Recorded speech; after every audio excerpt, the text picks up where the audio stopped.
All right, all right. Here we go. Here we go. Here we go. Yes, sir. Yes, sir. We in the house. Happy New Year. Hey, And smiling too. I'm still optimistic. I'm still smiling. 2025 and the 2025. 2024 season is history. My But mind, before we get to that, my mind is at the beginning of the season right now. That's why I'm smiling right now. oh yeah, good times, good times. Before we get to that, who are we? Clay from Brooklyn, football with the fellas, and who's this with me? Hey, it's your man Mazo. It's all about Big Blue, baby. All about Big Blue. Yes, it is. Yes, it is. Again, we're gonna do like a recap. We'll do some recaps. We can do multiple recaps. Discussions The on first of many. how things went this year. So if you see a smile on my face right now, my mind is like in training camp from 2024 right now. It's not the end of the year. I'm still there. I'm like, high expectations. That's where I'm at right now. That's why you see the smile. Mazo, I hear you. I love that about you. I'm going to say that I'm already looking ahead to the off season. I'll look back at this season today. Again, we're going to do a few of these, but emotionally and mentally, I'm preparing. I'm gearing up for the off season because we have a lot of holes. This is a Swiss cheese roster. We need to fill some holes, and I'm already making some thoughts and plans about what might be the best way to fill some of them. You can't fill all of them in one off season because we have too many, but we're going to fill some. You're going to fill some. Okay, I mean, just think about it. When we started this season, just think about it. We started this season, we won't say nothing. Well, I'll talk about it. Our real 26 was gone. Gone. So it was a big question mark. And he had a pretty good year, I heard. Pretty good year. Pretty good year. Okay. He's up for some award with 3 letters like MVP. Something. But, beside the point. And we had Daniel Jones. And, I actually went in thinking that maybe Daniel could do something this year. Really thought he was coming off the injury. I was pretty optimistic about that. The line was supposed to be a little bit better. Excited about that. Definitely was excited. I wanted to see Mr. Neighbors play, our rookie. I definitely wanted to see him play. Was excited about that. So, again, smiles. I was there. When it was 0-0 our record, I was really optimistic. And then I know. And I was too. I mean, I expect when you think back, the first 2 games this year we had were Minnesota and Washington. And everybody was saying, oh, we could be 2-0 after those 2 games. And Minnesota and Washington are both going to the playoffs. so we aren't the only ones who misjudged Minnesota and Washington, much less the Giants. And the fact is, we should have beat Washington that first game. Yes. But we won't rehash that. But wait, was that the game? Fiasco. Was that the game without the punter, without the field? Without the kicker. Yeah. We should have known right then and there that's how the season was going to go. Exactly. That was foretelling of the rest of the season, and we just didn't want to pay attention to it. But anyway, listen, like you said, we went into the season. There were certain things we were hoping would go well, certain players we wanted to see show out. We had just signed Brian Burns, and everybody was talking about how we have Brian Burns on one edge and Kayvon on the other edge and Dexter up the middle. And for a while, listen, we were leading the league in sacks for a good 6 or 7 weeks. Leading the NFL in sacks. Reason for optimism. See right there? We weren't winning games, but we were putting pressure on the quarterback. And what was impressive about that is that's with teams running the ball down our throat and beating us handily and not having to throw that often.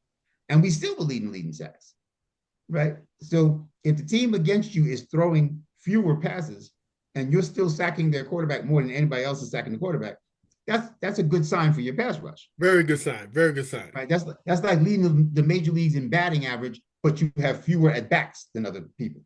Okay, but I'm producing with those at bats, right? Anyway, all of that, a lot of that is gone. A lot of that is behind us.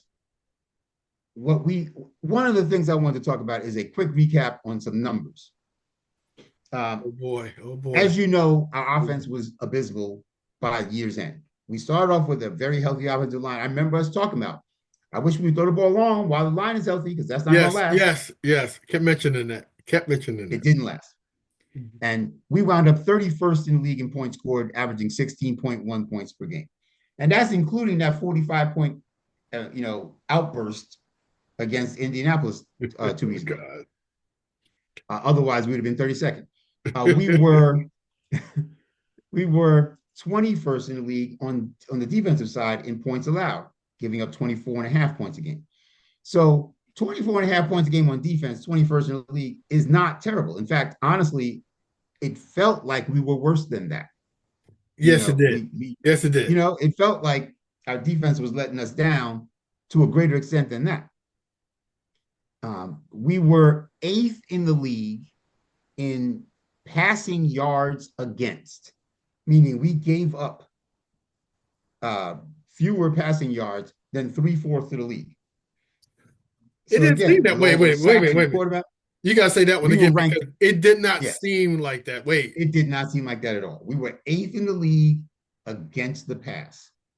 But again, why? Well, first of all, because teams didn't have to throw that often against us because they were already winning the game fairly early. And we were 27th in the league against the run. So teams were having no trouble running the ball on us and would get a lead and not have to throw that much. And with knowing how good our pass rush could be, they didn't throw that much. They're like, all right, why get my quarterback hurt and maybe give up a strip sack? We're already winning. They can't score at all. Right. It was like a race to 17. Yeah, exactly. To 17, you knew you had a W. Yeah, pretty much. Yeah. So if you got to 17 by the end of the third quarter, then you may not throw another pass. They didn't have to. We think about it because, as I remember, there were games where we saw teams like ripping off 8-9 yards a carry, and it was like, why throw the ball? It was why throw the ball? And they already had more than 17 points, and we would at that point have like 3 or 7. And you're like, well, they're not coming back from 2 scores down with a quarter and a half left. So midway through the third quarter, they put the passing game away. Like, yes. Okay. Put that on the side. Let's just run the ball. I get that stat now. It looks like we were better defensively than the reality and certainly the perception of our memories of these games would remind you. You wouldn't have said 8th if I asked you where do you think we ranked defensively against the pass in the NFL. I couldn't. I would say everything would have been 31 to 32. Something with a 30. 30, 31 to 32. That's everything. We wound up 7th in the league in sacks, right? We have 45 sacks as a defense, wound up 7th in the league. And again, we were 1st in the league for several weeks. And then Dexter got hurt and, Kayvon got hurt for a little while. Right. Brian Burns was playing through injury all year long. I gave him props for that. He wasn't 100% or even close to it for several weeks. So we dropped down to 7th, but still 7th is very respectable. Again, especially when teams didn't throw that much against us. Right. And Burns was getting double teamed after a while. I don't know if there's a stat of sacks per pass attempt. I mean, I'm sure one could calculate that, but I haven't done that yet. But I bet we're much higher than 7th on that stat because teams didn't throw very much against us, and we still have the 7th most sacks. Because we would have a smaller sampling than others then. Which means that our percentage of sacks per drop back should be higher. I would bet we're top 3 to 5 in that. Usually we get a lot of sacks because teams are throwing against you a lot. Yeah, I'm about to say, and we can make our stats look good if we want. Well, look respectable. There's ways to play with the numbers and find something that tells the story you want to hear. By the way, I didn't talk about the offense yet. Let's talk about the defense. The offense, well, I did mention that we were 31st in scoring, but we were also 30th in yards per game, with just under 295 yards per game. 28th in passing yards per game and 23rd in rushing yards per game. So obviously, we had a lot of injuries and quarterback changes and yada, yada, yada. But that's actually better than you might think for a team that was 31st in the league in scoring. So like you said, if I told you everything was 30, 31, 32, you would have believed me. I definitely would believe you. I mean, I can't see even how we're not 30, 30, 31, 32 because as you think about it, every time we looked at, we lined up was 1st and 10. We knew what the play was going to be. We knew it wasn't going to be an out. If it was going to be a little swing pass behind the line of scrimmage, to Wan'Dale. And Wan'Dale will have a receiver, a defender right in front of him. he would have to shake him and then get knocked down. So now it's like second and probably 9 because he got barely a yard. And then it was like, come on. And we don't run any, remember, no long passes, nothing over 15 yards, nothing. Now, one receiver goes over that. You want to hear some numbers about that? So we know Malik Neighbors is a beast, right? He is a stud.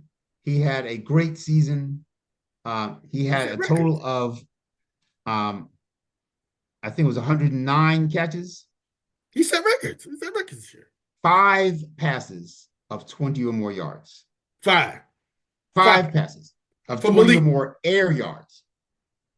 Well, 5 completions, to be fair. 5 completions. There was some incomplete passes, but 5 completions. Out of 109, 5 of them were more than 20 yards in the air.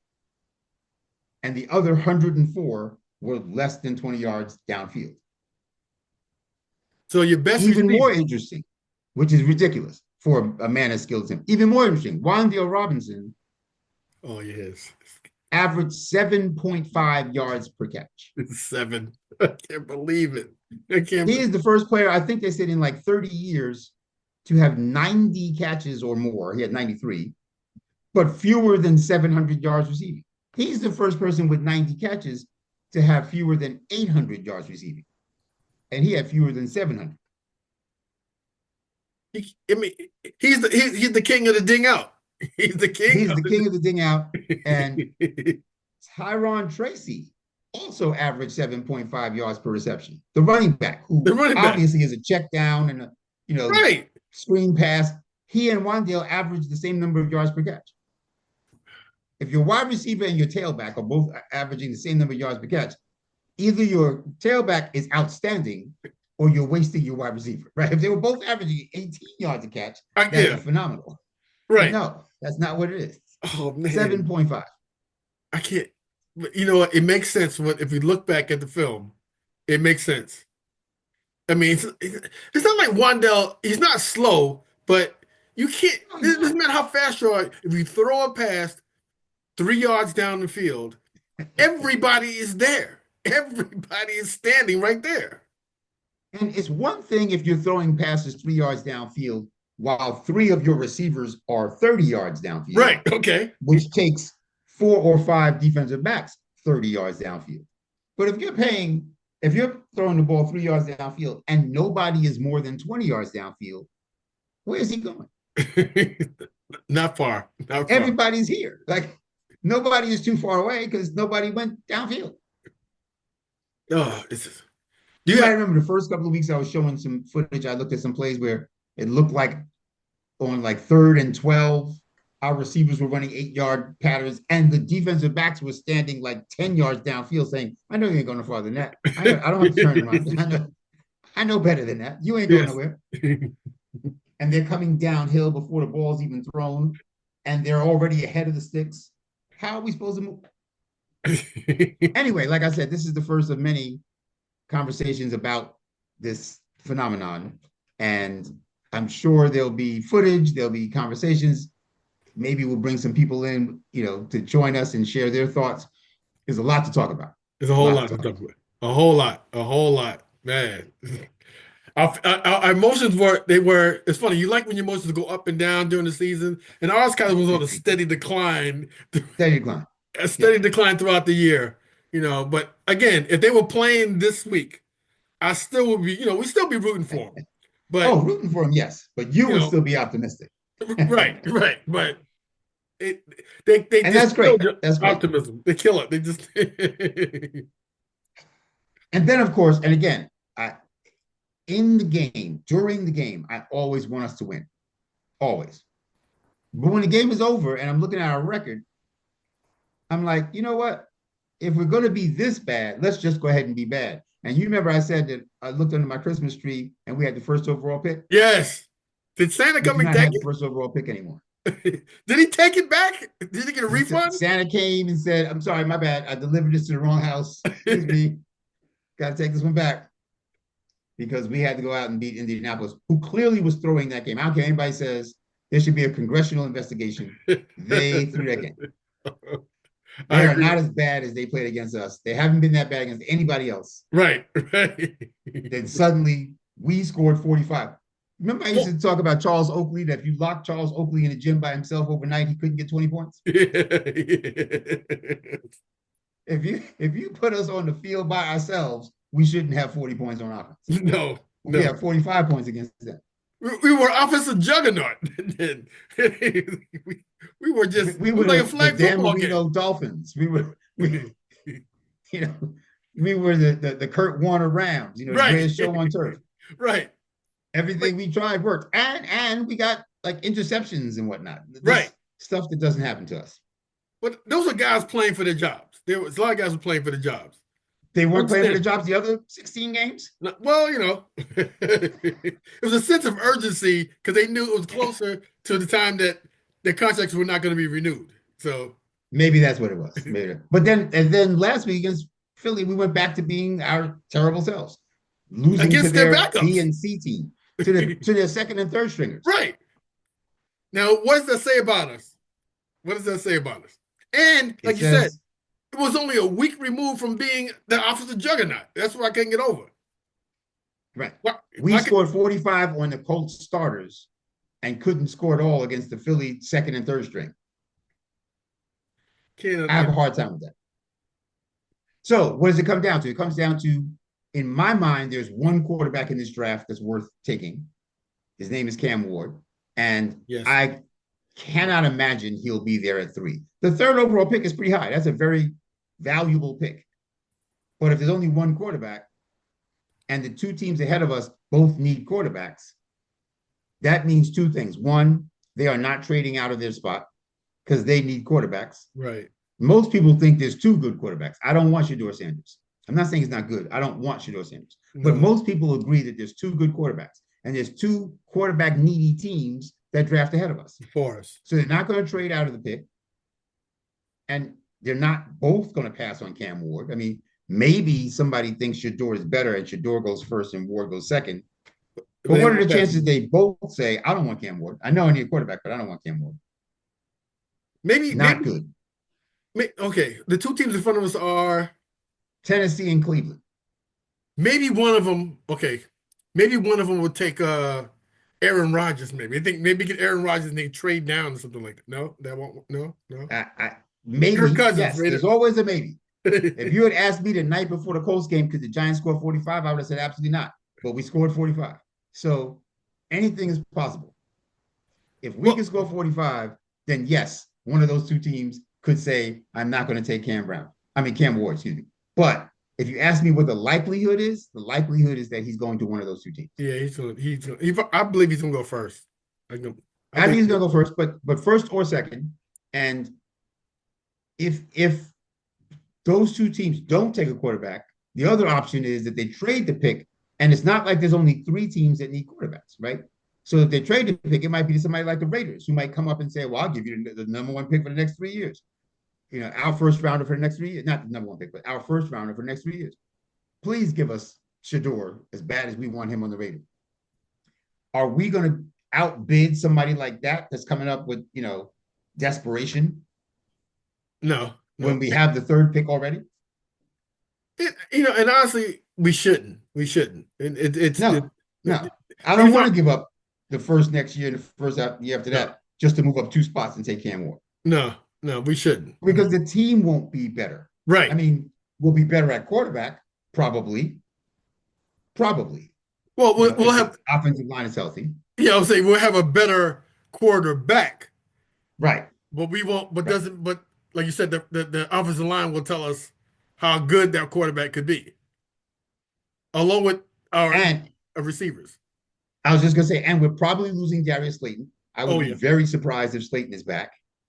And especially if we're giving up a whole lot of draft picks, are we going to find somebody else in the draft? I mean, I guess we could spend $30 million and go get T. Higgins, but I don't want to do that either because that means that's all we can do is get T. Higgins.